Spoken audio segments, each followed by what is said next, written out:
로마서 강의 7번째 시간입니다. 로마서 4장 1절에서 2절까지의 말씀입니다. 로마서 강의 7번째 로마서 4장 1절에서 2절인데요. 한번 같이 읽어보겠습니다. 그런즉 육신으로 우리 조상인 아브라함이 무엇을 얻었다 하리요? 만일 아브라함이 행위로서 의롭다 하심을 받았으면 자랑할 것이 있으려니와 하나님 앞에서는 없느니라. 자, 우리는 계속해서 오늘도 이제 로마서 말씀 통해서 계속 하나님의 의에 대한 말씀을 나누려고 합니다.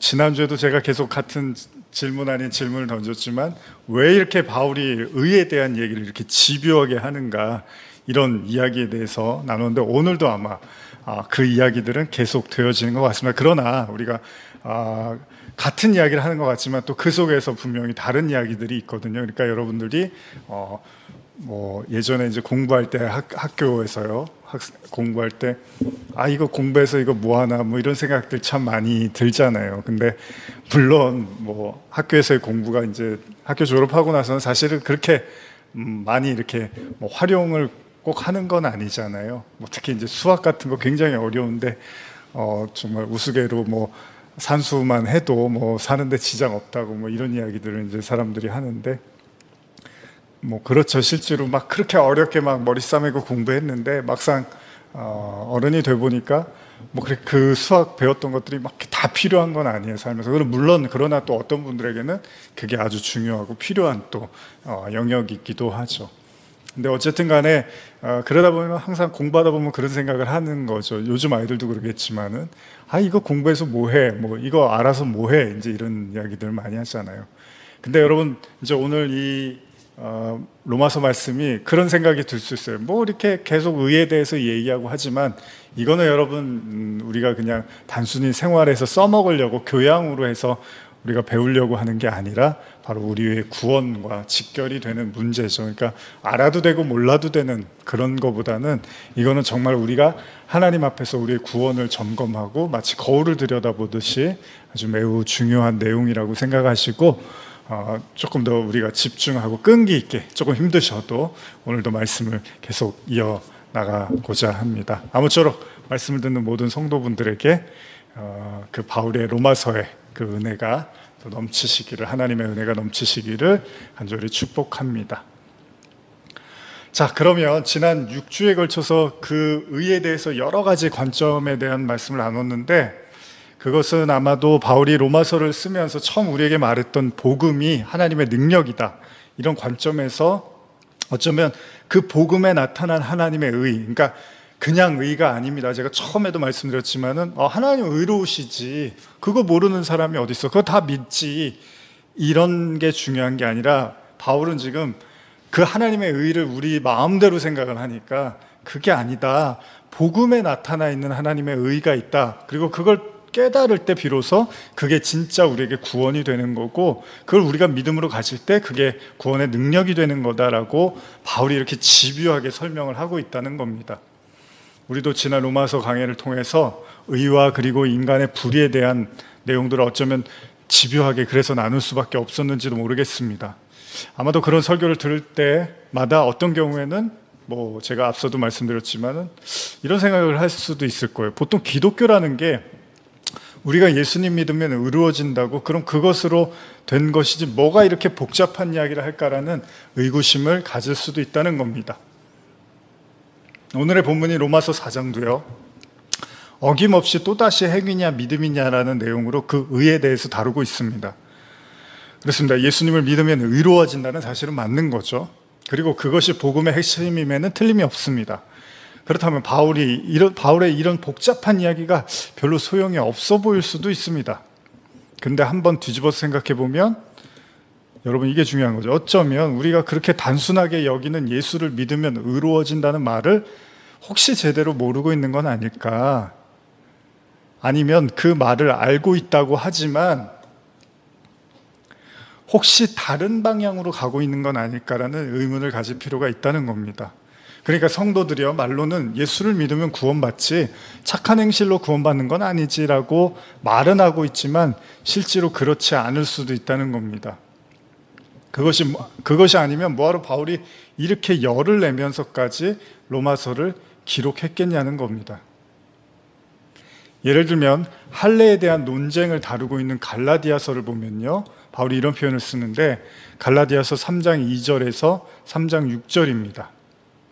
같이 읽어볼까요? 내가 너희에게 다만 이것을 알려 하노니 너희가 성령을 받은 것이 율법의 행위로냐 혹은 듣고 믿음으로냐, 너희가 이같이 어리석으느냐, 성령으로 시작했다가 이제는 육체로 마치겠느냐, 너희가 이같이 많은 괴로움을 헛되이 받았느냐, 과연 헛되냐, 너희에게 성령을 주시고 너희 가운데서 능력을 행하시는 이의 일이 율법의 행위에서냐 혹은 듣고 믿음에서냐, 아브라함이 하나님을 믿음에 그것을 그에게 의로 정하셨다 함과 같으니라. 현대어로 제가 한 번 더 읽어드릴게요. 한 가지만 여러분들에게 물어보겠습니다. 여러분은 유대교 율법을 지켜서 성령을 받았습니까? 결코 그렇지 않습니다. 성령께서는 여러분이 그리스도의 복음을 듣고 그분이 여러분을 구원하신다는 것을 믿었기 때문에 여러분에게 오신 게 아닙니까? 여러분은 아마 머리가 어떻게 돌아버린 모양입니다. 굉장히 과격하게 번역을 하고 있죠. 유대교의 율법을 지키는 것이 영적인 생활로 이끌어 갈 수 없다는 것은 여러분이 처음부터 알고 있는 사실인데도 지금에 와서 그리스도인이 되겠다고 하면서 율법을 지키려고 하니 말입니다. 여러분은 복음을 지켜나가려고 많은 어려움을 겪었습니다. 그런데 지금은 그 복음을 그렇게도 쉽게 내던지려고 하다니 나로서는 도무지 믿을 수 없는 일입니다. 다시 한번 물어보겠습니다. 하나님께서 여러분들에게 성령의 능력을 주시고 여러분 가운데 기적을 베푸신 것은 여러분이 유대교의 율법을 지키려고 노력했기 때문입니까? 결코 그렇지 않습니다. 그리스도를 믿고 그분을 온 마음으로 의지했기 때문입니다.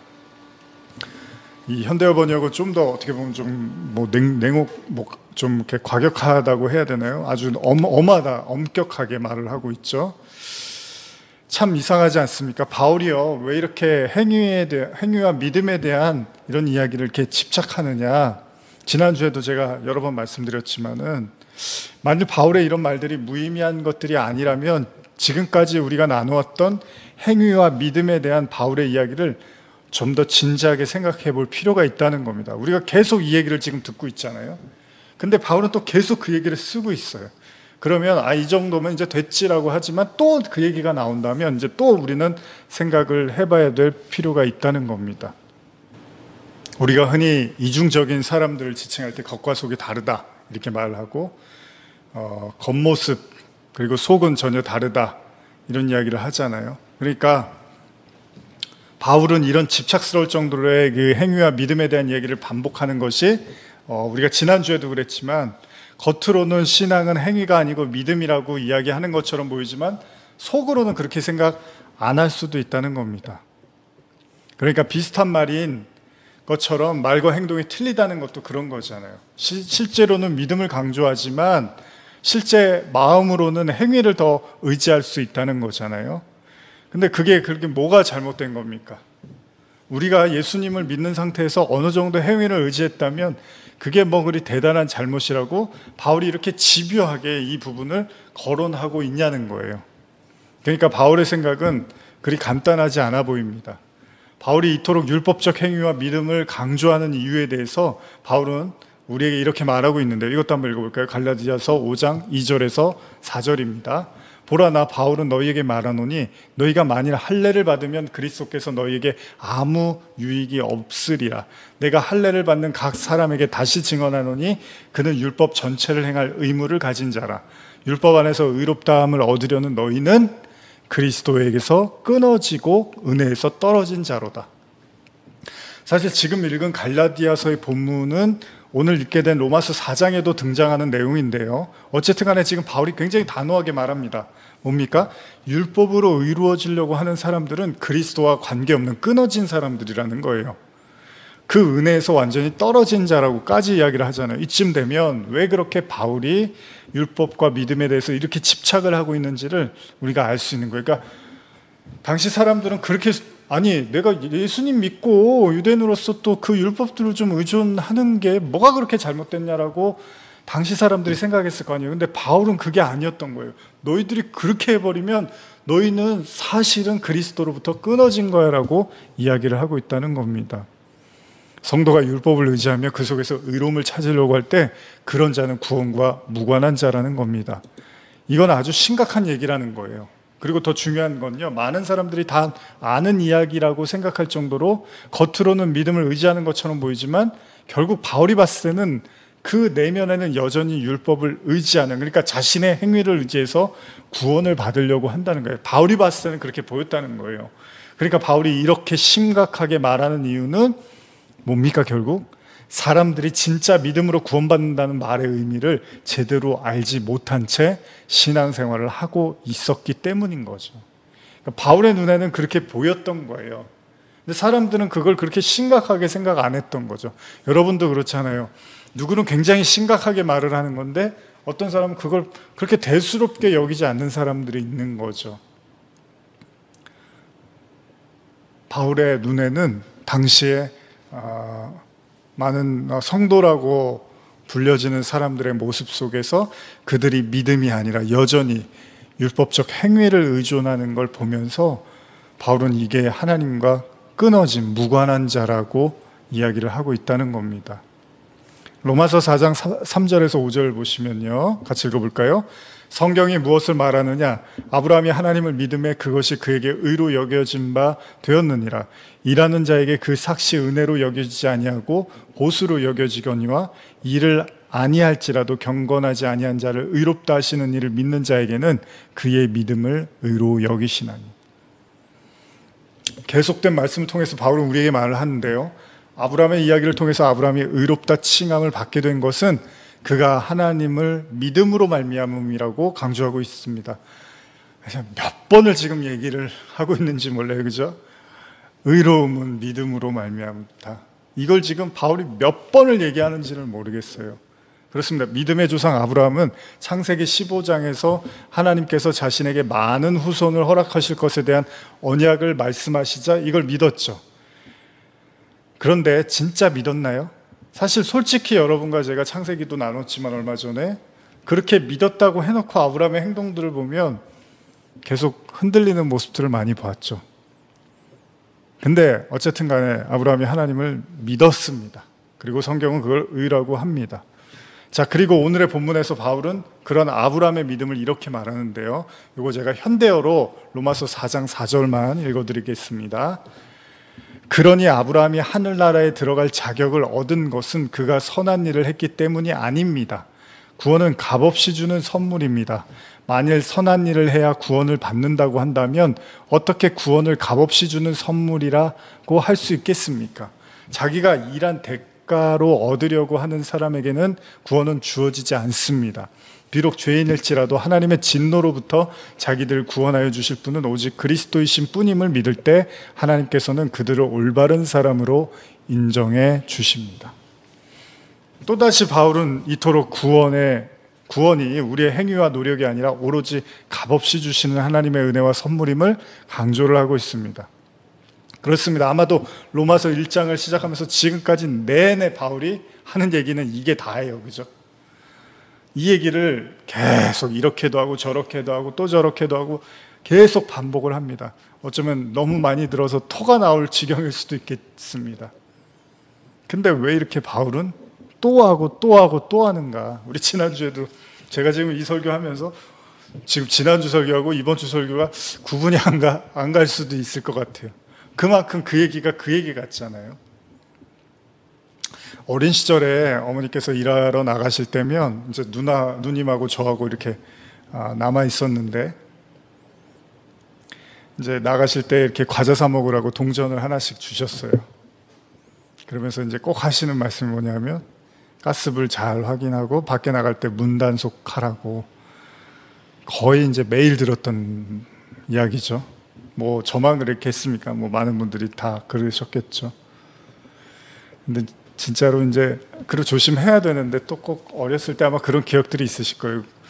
이제 열쇠 이제 가지고 나갔는데 친구들하고 놀이터에서 놀다가 이제 집에 가는데 열쇠가 없는 거예요. 그러니까 얼마나 그냥 제가 사색이 됐었는지 막 그냥 그 놀이터 가고 모래더미를 다 찾아봤는데 아무리 찾아도 나오지가 않는 거죠. 그럴 때 이제 그 어머니의 말씀이 떠오르는 거죠.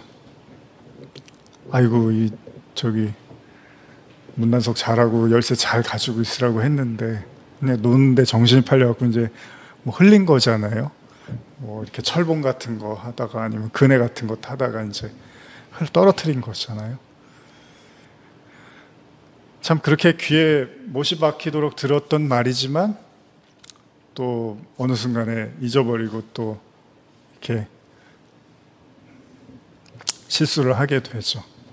그렇게 또 저도 아마 우산 같은 거 참 잘 잊어버렸던 것 같은데 아마 여러분들 중에도 그런 분들 계시겠지만 꼭 내가 아침에 나갈 때 우산 이거 꼭 내가 정신 차리고 가지고 집에 올 때 들어와야지 하는데 어느샌가 집에 올 때 되면 우산이 이제 없는 거죠. 근데 아예 생각도 못 하고 있다가 이제 집에 와서 우산이 어디 있었지? 또 이런 경우들이 있죠. 사실 뭐 확인해야 물론 뭐 중요하지 않은 일은 그럴 수도 있지만 이제 중요한 거는 그게 아니잖아요. 중요한 사건이나 상황에서는 또 확인해야 되는 건데 지금 바울이 그렇다는 거예요. 제가 드리고 싶은 말씀은 그러니까 여러분들도 아마 설교 들으시면서 뭐 이렇게까지 얘기를 할 필요가 있나라는 생각을 하실 거예요. 근데 항상 제가 말씀을 이렇게 들여다보면 우리는 이제 좀 듣기 좋고 편안한 말씀들에 익숙해지다 보니까 조금 불편하고 듣기 싫은 얘기는 빨리 넘겨버려요. 그냥 이렇게 그냥 하루 정도 이렇게 묵상하고 이렇게 빨리 이제 뱉어버리고 뭐 잘 될 거야, 하나님이 지켜주실 거야, 보호해주실 거야, 막 이런 이야기들은 이제 마음에 두는데 실상 되게 좀 진지하게 들어야 될 이야기들은 좀 이렇게 약간 이렇게 뭐라 그럴까요? 한 귀로 듣고 흘려버리는 경향이 있다는 것입니다. 그게 사실은 이제 구약 내내 일어났던 일이잖아요. 하나님의 말씀을 듣지 못했던 유대인들의 모습이었는데 바울도 사실은 그런 심정으로 로마서를 이렇게 쓰는 거죠. 그렇습니다. 구원이 값없이 주어지는 것을 모르는 그리스도인들은 거의 없습니다. 구원은 하나님께서 우리에게 공짜로 주는 선물, 주일학교 아이들도 다 아는 사실입니다. 만약 이 사실을 모르고 있다면 그는 아직 그리스도인이라고 말하기가 어려울 수도 있겠죠. 믿음으로 구원에 이른다는 걸 모르면 그리스도인이 아닐 수도 있는 거잖아요. 제가 모든 종교에 대해서 다 아는 건 아니지만요, 최소한 제가 알고 있는 대부분의 종교들은 구원을 위해서는 인간의 노력을 요구합니다. 노력을 필요로 합니다. 그리고 거기에는 반드시 지켜야 되는 율법이라든지 의무가 존재하고 있죠. 그렇기 때문에 종교를 가진 많은 사람들은 부단히 애쓰고 노력을 합니다. 왜냐하면 그들의 노력이 구원과 직결되는 문제이기 때문입니다. 학생 시절에 그 미션이라는 영화를 봤었는데 거기 이제 여러분들 기억나실 거예요. 한 남자가 자신이 지은 죄 때문에 굉장히 괴로워서 어떤 일정한 시간이 되면 자기에게 그 가혹한 어떤 형벌을 내리는 그런 장면을 아마 학생 시절에 보았던 것 같은데요. 그 장면을 보면서 한편으로는 이해가 가면서도 또 한편으로는 참 저렇게까지 해야 되나라는 생각을 했던 것 같아요. 물론 저 역시도 기독교를 처음 받아들이고 진지하게 하나님을 믿고자 하는 과정에서 분명했던 사실이 하나 있다면 저도 저 스스로의 노력으로 구원을 이루려고 하는 갈망이 상당히 컸음은 부인할 수가 없습니다. 여러분, 인간에게는 죄책감이라는 게 있습니다. 이건요, 보통 우리가 양심을 가졌기 때문에 가능한 것이기도 한데요. 그러니까 양심이 있는 사람은 자기가 무언가 죄를 지었다는 생각을 하게 되면 그거에 대한 죄책감이 따라오기 마련이라는 겁니다. 그런 의미에서 종교를 가진 많은 사람들에게 나타나는 두드러진 감정 중에 하나는 으뜸일 수도 있습니다. 이게 뭐죠? 죄책감이라는 거예요. 그리고 이런 죄책감은 또다시 율법을 의지하게 만듭니다. 왜요? 내가 뭔가 잘못했다는 죄책감을 갖기 때문에 어떻게든 이제 내가 율법을 지켜서 만회를 하고 싶어 한다는 겁니다. 그래서 어떻게든 다시 율법을 완벽히 지켜서 자신을 이렇게 채찍질하고 또 채찍질하면서 어떻게든 내가 저 율법에 나를 꿰어 맞춰야 된다는 생각을 하는 거예요. 그렇기 때문에 대부분의 종교가 가지고 있는 율법 혹은 규범은 끊임없이 인간에게 스스로의 힘으로 거룩해질 것을 촉구하는 것처럼 느껴지기도 합니다. 왜냐하면 우리가 그 율법을 지켜야지 우리가 거룩해지는 거니까. 얼마나 많이 지키느냐, 얼마나 많이 희생하느냐에 따라서 우리의 거룩이 결정되니까 우리는 그 율법에 끊임없이 나를 맞추려고 한다는 거예요. 그런데 바울이 복음을 말하면서 느닷없이 구원은 인간의 행위가 아니라 하나님의 선물이라는 말을 하고 있으니 이걸 쉽게 받아들인다는 게 결코 쉽지 않은 일이었을 거라는 거예요. 당시 사람들에게는. 지금도 사실은, 그러니까 여러분도 지금 제가 설교하는 이 순간에도 많은 크리스찬들이 당연하지, 믿음은 믿어서 구원받는 거고 믿음으로 의에 이르는 거지라고 하고 있지만 사실은 마음속으로는 아닐 수도 있다는 거예요. 어떻게든 내가 율법으로 이루어지려고 하는 그 마음이 우리의 그 선악과 마음 먹은 그 원죄의 그 마음에 깊이 뿌리박고 있을 수 있다는 겁니다.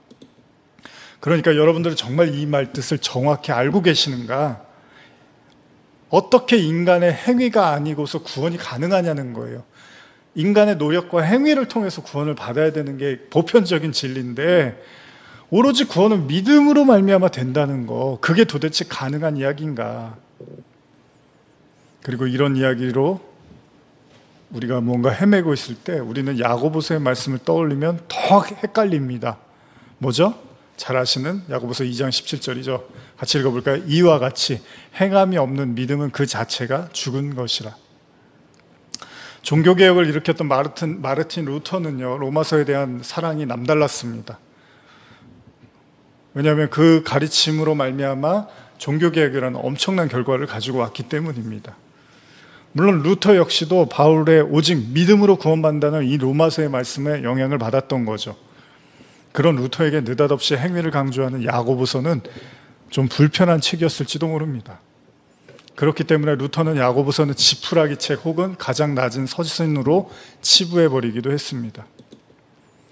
그렇다면 여러분들은 로마서 4장까지 함께 오면서 바울이 그토록 단내가 나게 말하고 있는 구원은 성도의 행위가 아니라 믿음이라는 이 말씀에 제대로 동의를 하고 깨닫고 있는 것일까? 우리가 복음을 이해한다는 것은 분명히 바울의 말대로 그 복음에 나타난 하나님의 의를 이해해야 되는 건데, 지금까지의 내용으로는 복음의 핵심은 구원의 행위가 아니라 믿음이라는 겁니다. 그리고 우리는 몇 주에 걸쳐서 인간의 불의한 모습, 또 율법을 의지하고 자랑하는 인간, 그리고 바울을 통해서 고백된 인간 실존의 모습, 그죠? 그리고 스스로를 선하다고 자부하는 인간에 대한 모습, 이 등등 나름대로 우리가 여러 가지 모습들을 면밀히 살펴보고자 노력을 했습니다. 그리고 오늘 우리는 다시 이 말씀 앞에 섭니다. 과연 믿음으로 의롭게 된다는 것이 무슨 이야기일까? 그리고 어떻게 인간이 구원을 위해서 행위를 의지하지 않을 수 있는가? 여기에 대한 질문 말입니다. 앞서서 읽었던 본문과 더불어 4장 8절까지 본문을 한번 다시 읽어보고자 합니다. 로마서 4장 4절에서 8절까지 한번 같이 읽어보겠습니다. 일하는 자에게는 그 삭시 은혜로 여겨지지 아니하고 보수로 여겨지거니와 이를 아니할지라도 경건하지 아니한 자를 의롭다 하시는 이를 믿는 자에게는 그의 믿음을 의로 여기시나니 일한 것이 없이 하나님께로 의로 여기심을 받는 사람의 복에 대하여 다윗이 말한 바 불법이 사함을 받고 죄가 가려짐을 받는 사람은 복이 있고 주께서 그 죄를 인정하지 아니할 사람은 복이 있도다 함과 같으니라. 우리는 바울의 이야기 속에서 한 가지 구원에 대한 단서를 찾을 수 있는데요, 분명한 사실은 스스로의 힘으로 구원을 얻은 자, 즉 일하는 자라고 표현한 문장에서 바울은 그렇게 스스로의 힘으로 구원을 위해서 애쓴 자들은 그들이 받은 구원을 거저로 받은 은혜로 이해하는 것이 아니라 일한 대가로 여긴다는 겁니다. 소위 말하면 하나님과 장사를 해서 그 대가로 구원을 받은 것이라고 착각을 한다는 거예요. 그렇기 때문에 그들이 받은 구원은 언제나 당당하죠. 제가 프랑스에 잠시 머무를 때 참으로 지금 생각해 보면 참 신세질 일들이 너무나 많았습니다. 그럴 수밖에 없겠죠. 처음에 이사하는 것부터 해서 인터넷 전화 설치하고 우체국 가고 행정 서류 꾸미고 하다못해 이제 어느 날 아이가 이제 약간 이제 감기에 걸려갖고 아파갖고 학교를 못 가는데 이제 전화를 해야 되는데 학교에다가 그냥 이제 갑자기 불어로 하려니까 막 긴장이 되는 거예요. 그러니까 전화하는 것도 막 벌벌벌 떠는 거죠. 얼마나 망설였는지 모릅니다. 또 간지 얼마 안 돼서 선생님이 어느 날 이제 아이 학교 선생님이 상담하자고 이렇게 연락이 왔는데 이제 상담하러 가야 되는데 되게 긴장이 되는 거예요. 아유, 잘 못 알아들으면 어떡하지? 또 말을 제대로 할 수 있을까? 막 이래저래 마음에 막 근심하는데 결국엔 이제 함께 해주시던 프랑스 교회 목사님께서 이제 흔쾌히 같이 해주셔갖고 또 수월하게 상담을 잘 받고 왔는데요. 참 그렇기 때문에 제 힘으로만은 살 수 없었던 시간들임을 아주 뼈저리게 느꼈죠. 그래서 저는 사실은 굉장히 그래서 같이 했던 프랑스에 있었던 또 교회 성도분들 또 함께 했던 이웃들에게 굉장히 고마운 마음이 많습니다. 그리고 정말로 어려울 때마다 진심으로 이렇게 마음을 다해줬고, 물론 때때로 이렇게 마음 아프고 상처받는 일도 있었지만 그래도 크게 봤을 때는 참 하나님의 은혜의 시간이 아니었나 생각을 해봅니다. 자신의 힘으로 이룬 것이 아니면 당당할 수가 없습니다. 그 공을 자신이 아닌 타인에게 돌릴 수밖에 없다는 거예요. 그러나 스스로의 힘으로 구원을 얻었다고 착각하는 사람들은 언제나 당당하고 또 타인을 쉽게 무시를 할 수 있습니다. 그러나 바울의 논리대로라면 그렇게 자신의 행위로 구원을 얻었다고 착각하는 이들은 실상은 하나님으로부터 끊어진 사람이라는 거예요. 이게 무서운 거예요, 여러분. 그렇게 자기의 행위를 의지해서 구원을 받았다고 생각하는 사람들은 하나님과 무관한 자들이라는 거예요. 이게 아주 무서운 얘기입니다. 잘 여러분들도 명심하십시오. 나중에 우리가 자주 하는 얘기죠. 나중에 예수님께서 나는 너 모르는데 이제 이러면 큰일 나는 거예요. 아유, 제가 다 했는데요. 이제 우리 행위를 막 얘기할 거예요. 나는 몰라. 미안한데 나는 너를 모른다. 이제 이러면 큰일 나는 거예요. 그러니까 이런 설교들이 중요한 겁니다, 여러분. 그러면서 바울은 일하지도 아니하였음에도 경건하지 아니한 자를 의롭다 여기시는 하나님을 믿는 자의 믿음이 바로 의로운 믿음이라고 말을 하고 있습니다. 일하지 아니했는데도 그 사람을 경건하다고 의롭게 여기시는 하나님, 그걸 믿음이라고 지금 바울이 말하는데 참으로 도무지 인간의 상식으로는 납득이 가지 않는 말입니다. 이 내용은 다음 주에도 이제 계속해서 좀 연장해서 나누게 될 텐데, 어쨌든 간에 지난주에 나눈 바리새인과 세리의 기도에서 보듯이 왜 주님은 경건해지려고 노력하는 자들은 오히려 의롭게 여기지 않으시면서 오히려 경건하지 못한 자를 의롭다 여기시냐는 거예요. 물론 우리가 착각하지 말아야 될 건요, 그렇다고 해서 일부러 경건하지 않게 살라는 말은 절대 아닙니다. 만일 이런 수준으로 또 복음을 듣고 이해한다면 이건 굉장히 곤란한 이야기입니다. 그러면 다시 복음의 핵심으로 돌아가서 생각해 보면 이렇게 정리할 수도 있습니다. 스스로의 행위로 경건에 이르는 자, 즉 구원에 이르는 자의 문제점이 뭘까요? 같은 얘기하는 것 같지만 한번 여러분들 진지하게 또 오늘도 한번 생각해 보는 거예요. 스스로의 행위로 경건에 이르려는 자, 즉 구원에 이르려는 자의 문제는 뭘까? 그것의 해답은 이런 게 아닐까요? 이전에 나누었던 바울의 가르침을 다시 떠올려 보면요, 로마서 3장 20절입니다. 같이 읽어볼까요? 그러므로 율법의 행위로 그의 앞에 의롭다 하심을 얻을 육체가 없나니 율법으로는 죄를 깨달음이니라. 우리는 여기서 반복적인 바울의 말들을 종합하여 한 가지 결론에 이룰 수 있습니다. 그건요, 첫째, 율법을 다 지킬 수 있는 인간은 없기 때문에 율법의 행위를 의지하여 구원을 얻고자 하는 자는 이미 불가능한 길을 선택하고 만 거라는 거예요. 그러니까 안 되는 길인데 그걸 선택해버린 거예요. 우리가 여러 번 나눴던 것처럼 하나의 죄만으로도 율법을 어기면 모조리 어긴 게 되었으니 말입니다. 그런 관점이라면 여러분들이 신앙을 갖게 되고 죽는 마지막 순간까지 단 하나의 죄도 안 짓고 살 자신이 있다면 꼭 죄가 아니어도 율법에서 율법에 명시된 각종의 의무, 예를 들면 할례를 비롯한 수많은 신앙적 행위를 모두 다 지킬 자신이 있으면 모르겠지만 그게 불가능한 것이라고 사실 이미 바울도 하나님도 말씀하고 계시다는 겁니다. 그러니까 안 되는 길을 선택해놓고 자기가 그걸 지킬 수 있다고, 그래서 구원받을 수 있다고 생각하는 건 그거는 잘못된 길을 접어든 거라는 겁니다. 그렇기 때문에 둘째로 우리는 율법을 통해서 반드시 깨달아야 되는 게 있는데, 그건 율법의 역할은 뭐라 그랬죠?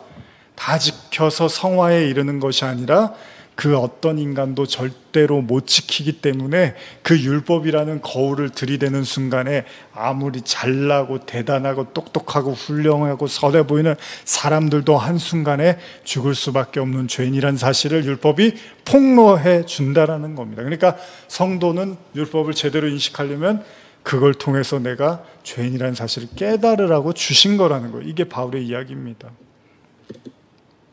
그러게 여기에서 그럼 율법을 안 지켜도 되네, 막 살아도 되겠네, 이런 말을 한다면 이건 아주 유치한 얘기가 되어버립니다.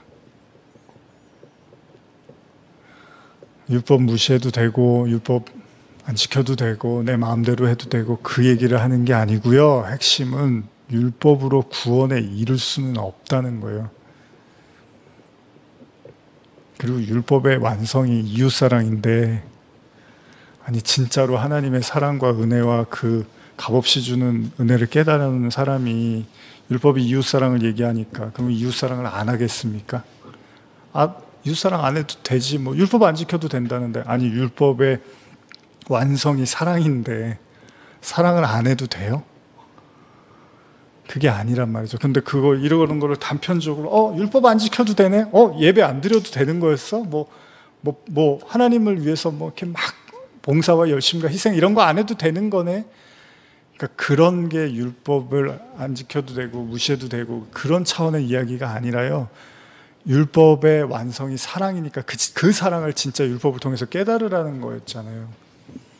근데 뭐 사랑 안 해도 되지, 뭐 내 이웃 사랑하고 하나님 사랑하고 그랬는데 안 지켜도 된다면 그럼 안 해도 되지. 그런 식으로 이해해서는 절대 안 된다는 겁니다. 선을 행하지 말라는 것이 아니라 그 행한 선으로 구원을 받으려는 생각을 하지 말라는 거죠. 이건 다른 얘기입니다. 선하게 살지 말라는 것이 아니라 선하게 사는 것으로 구원을 얻으려는 시도는 잘못된 시도라는 거고, 그건 왜 그렇죠? 하나님의 관점에서의 구원이 아니라, 선이라는 것도 그래요. 자신의 관점에서의 선인 거지 하나님의 관점에서의 선이 아닌데, 자기의 선의 관점으로 그걸 선이라고 믿고 그걸 구원의 미천이라고 생각을 하면 안 된다는 겁니다. 그럼에도 뭔가 행위를 의지하지 말고 믿음으로 구원을 얻으라는 말이 이해가 잘 안 갈 수도 있습니다. 이렇게 우리가 얘기를 나눴지만 도대체 그게 무슨 말이야 라고 아직도 이해가 안 가실 수 있습니다. 어떻게 성도가 행함에 대해서 아예 생각을 하지 않고 구원을 받는다는 말이 상당히 어렵고 난해하게 들릴 수가 있다는 거예요. 그래서 저도 굉장히 고민을 많이 했어요. 어떻게 하면 이 바울의 이야기를 좀 더 우리가 깊이 있게 나눌 수 있을까? 그러면서 묵상하던 가운데 우리가 잘 나누던 본문이기도 하지만 오늘 이 말씀을 가지고 좀 나누면 여러분들에게 도움이 되지 않을까라고 생각을 해봤는데요. 한번 이 말씀을 우리가 같이 좀 나누면서 이제 정리를 좀 해보고자 합니다. 마태복음 18장 23절에서 27절인데요. 여러분 한번 잘 같이 읽어볼까요?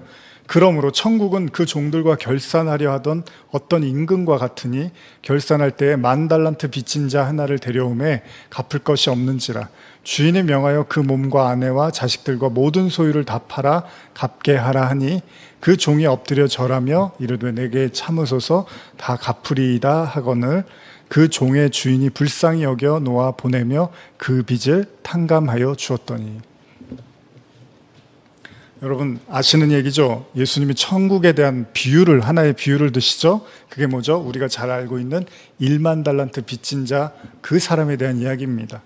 핵심은 뭐죠? 이 사람의 진 빚의 규모입니다.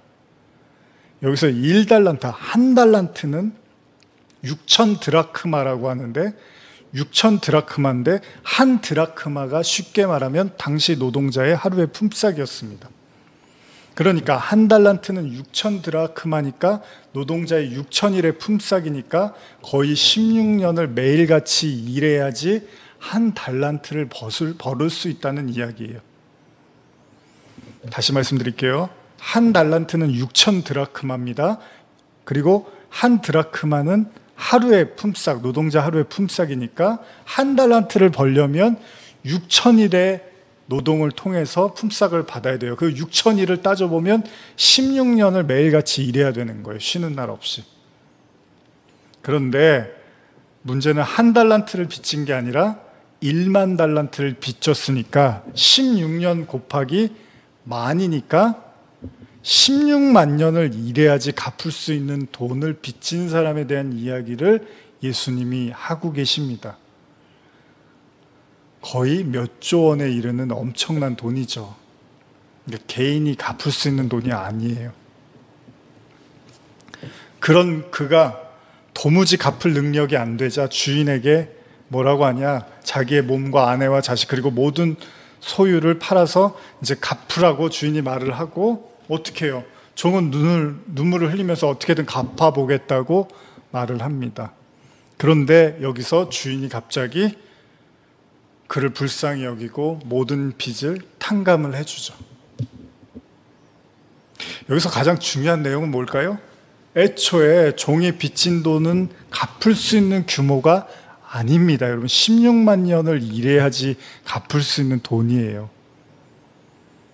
불가능한 겁니다. 개인이.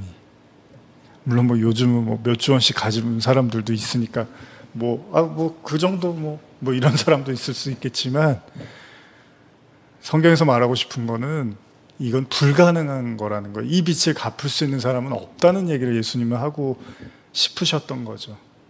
왜요? 구원이 그렇다는 거예요.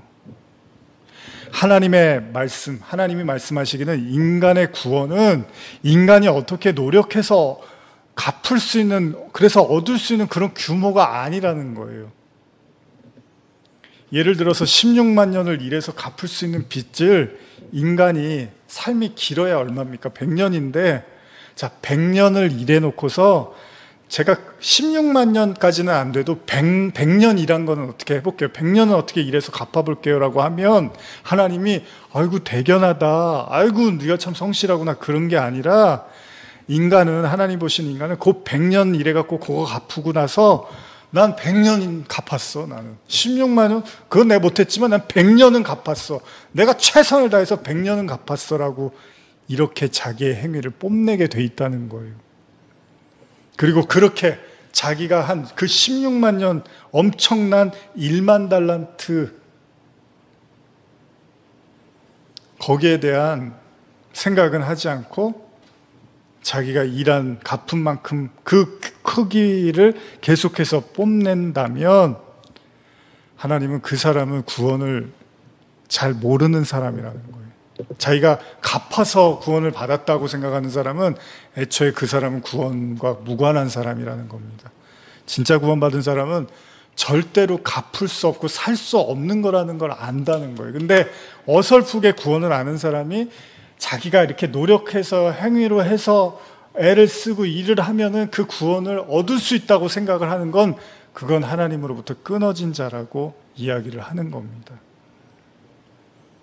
그는 아직도 주인이 어떤 분인지도 모르고 우리가 져야 될 죄짐의 크기도 얼마나 큰지 모르고 그로 인해서 받게 되는 은총과 선물이 엄청난 거라는 사실도 모르는, 즉 그런 건 생각하지 않고 오로지 자기가 한 행동만 생각할 거라는 겁니다. 그들은 구원과 무관한 자라는 겁니다. 그들은 의로운 자가 아니라는 거예요.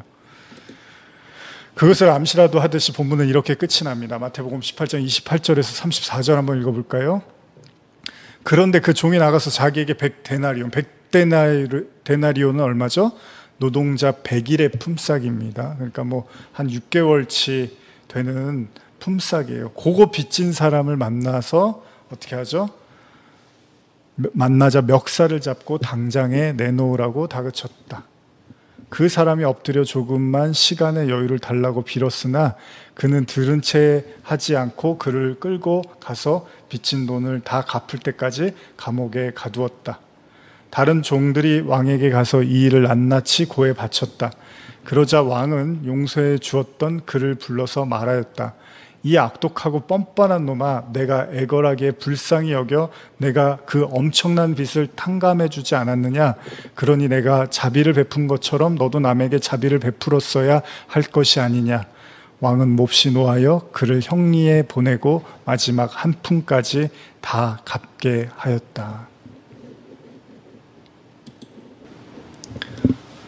제가 지금 이 내용을 현대어 성경으로 읽어드렸는데요. 결국 이 이야기는 자신이 받게 된 용서와 구원의 크기가 얼마인지도 모르고 소위 까불었다 그러죠. 까분 종에 대한 준엄한 심판에 관한 이야기입니다. 여러분들도 마찬가지겠죠. 생색 잘나는 사람들 있잖아요. 좋아하지 않으시겠죠. 일은 혼자 다 했는데 조금 도와주고서 자신이 다 한 것처럼 말하는 사람들이 있습니다.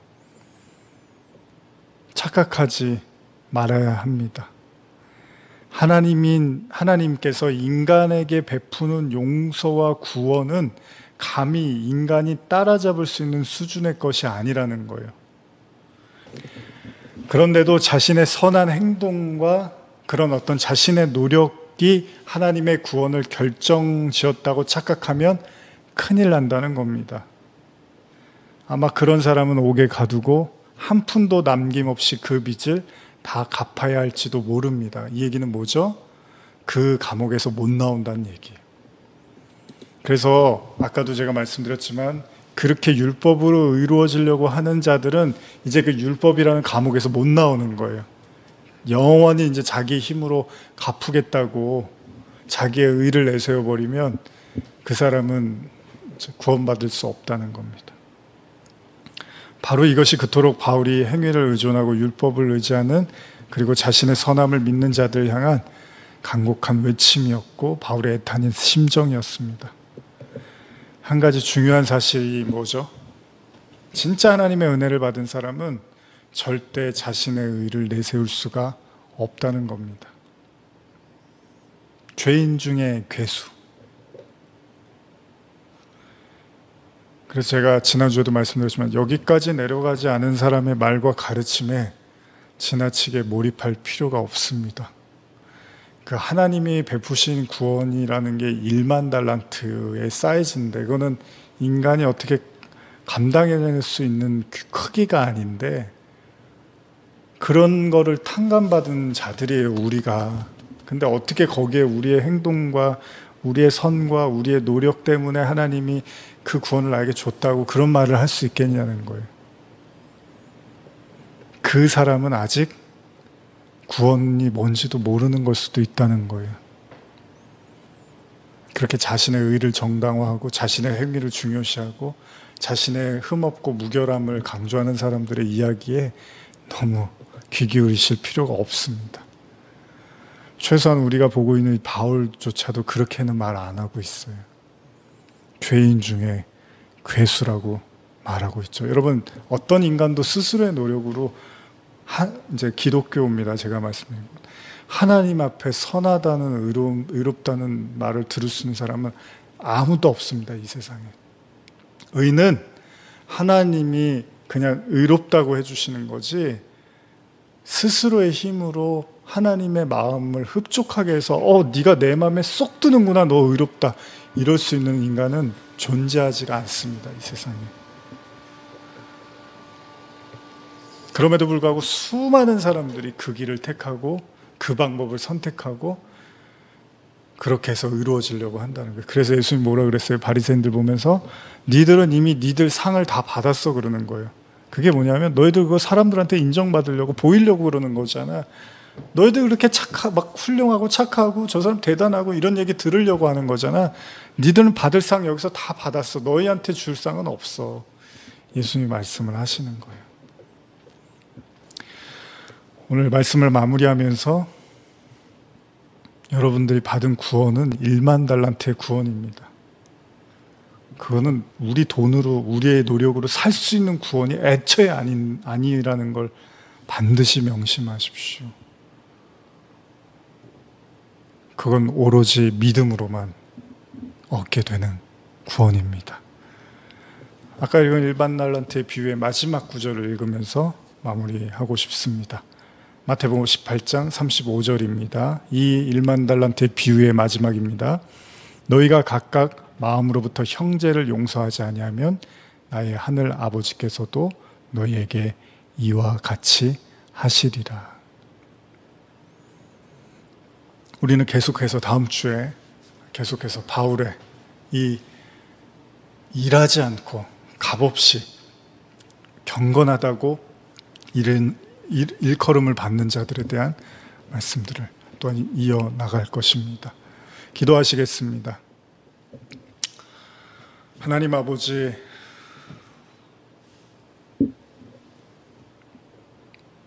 바울은 매우 심각합니다.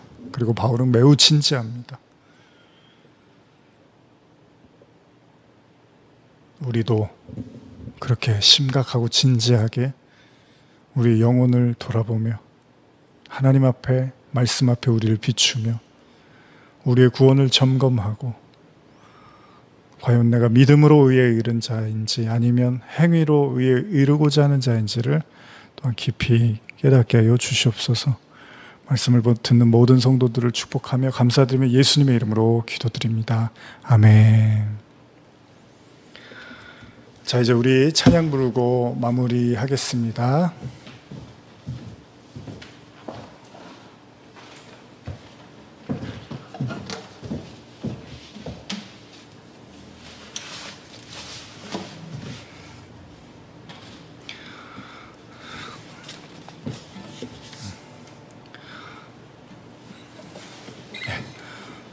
특별한 광고 말씀은 따로 없고요. 우리가 다음 주까지 사회적 거리두기 4단계가 연장이 되어 있죠. 그래서 다음 주일까지는 일단 가정에서 비대면 온라인 예배를 드릴 것입니다.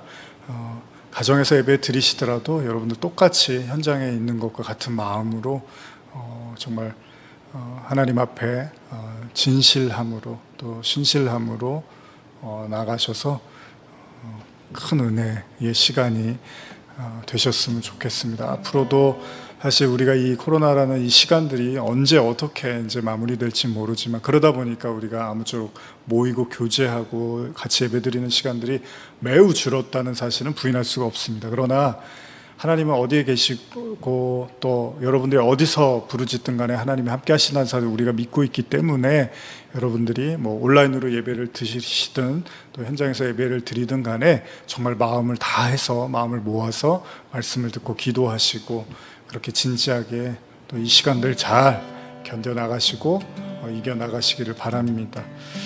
우리 이 시간에 마무리하면서 정결한 마음 주시옵소서 이 찬양 부르면서 마치겠는데요. 저도 지금 한 7번째 그 복음의 의, 뭐 믿음의 의 이런 이야기들을 반복하다 보니까 이 원고가 이게 지난주 원고인가 뭐 이렇게 헷갈릴 정도로 같은 얘기를 어떻게 보면 반복을 하고 있어요.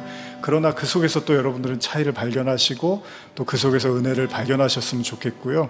아까도 말씀드린 것처럼 중요한 얘기이기 때문에 여러 번 말하는 거겠죠.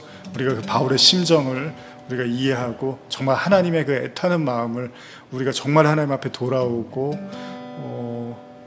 나는 아무렇지도 않은데 나는 아무 잘못이 없는 것 같고 나는 아무 문제가 없는 것 같은데 이렇게만 생각하지 마시고 말씀을 통해서 깊이 또 우리 자신을 들여다보고 하나님의 그 말씀에 청종함으로써 영적인 여러분들에게 부흥이 이 8월 한 달에도 임하기를 바라는 마음이 있습니다. 우리 그런 마음으로 정결한 마음 주시옵소서. 이 찬양 부르시고 이제 축도로 모든 예배를 마치겠습니다. 정결한 마음 주시옵소서. 오 주님, 정직한 영을 새롭게 하소서.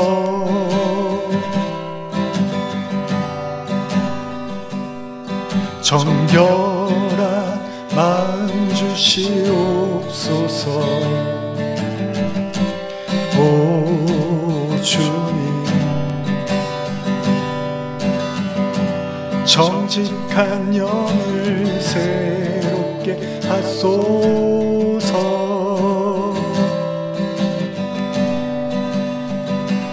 나를 주님 앞에서 멀리하지 마시고 주의 성령을 거두지 마옵소서. 그 구원의 기쁨 다시 회복시키시고 변치 않는 맘 내 안에 주소서.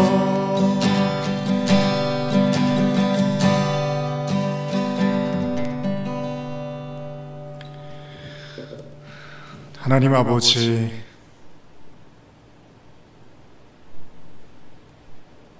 성도는 어떤 상황에서도 하나님의 돌보심과 지키심을 믿는 자들입니다. 우리가 악할지라도, 우리가 또한 약할지라도, 또 우리가 넘어질지라도 하나님이 늘 우리를 주시하고 계시고 우리를 붙들어 주시는 그 하나님이심을 믿는 자들입니다. 오늘 예배드리는 모든 성도들이 그 어느 한 사람 이 믿음을 잃지 않게 하시고, 나는 혼자고 아무도 돕는 사람이 없고 아무도 나에게 관심이 없는 것 같아도 하나님이 함께 하시다는 사실을 기억하며 그 하나님께 모든 짐을 맡기는 믿음과 은혜를 부어 주시옵소서. 지금은 우리 주 예수 그리스도의 은혜와 하나님 아버지의 사랑과 성령의 교통하심이 오로지 믿음으로 1만 달란트 은혜 받은 자처럼 도저히 우리의 힘으로는 다 갚을 수 없는 그 엄청난 구원의 크기와 넓이, 깊이를 깨닫고 오로지 하나님의 은혜와 그 선물을 찬송하며 나아가고자 예배드리는 모든 성도들 머리 위에, 가정에서, 병상에서, 일터에서 하나님께 부르짖는 모든 성도들 머리 위에 지금부터 영원히 함께 있을지어다. 아멘. 그 구원의 기쁨 다시 회복시키시고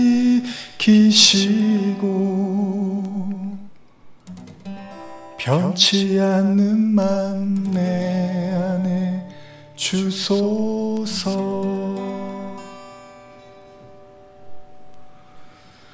한 주간의 무더위 또 잘 이겨내시고요. 계시는 곳에서 건강 잘 챙기시고 또 우리가 서로 기도하며 서로의 삶에서의 모든 문제 속에서 하나님의 이끄심을 바라며 이번 한 주간도 그렇게 힘찬 발걸음을 걸어가시기를 간절히 축복합니다. 다음 주일에 뵙겠습니다.